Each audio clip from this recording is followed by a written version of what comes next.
Vändra gümnaasiumi ja Vaibatootja osaühing Valley koostöös valminud projekt Ettevõtlusõppe praktikum sai ellu kutsutud selleks, et õpilastel oleks õppimine põnev, et teooriale lisanduks ka praktika ettevõttes.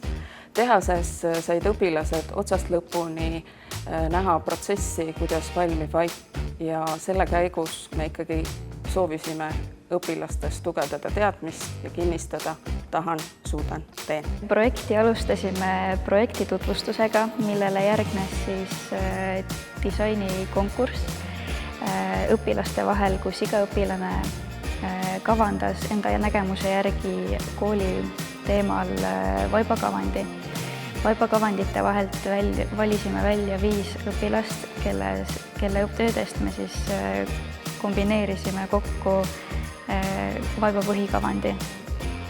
Ning peale seda läks töö tehasesse, joonistati kavand karkassile ning siis hakkasime seda ka kuduma.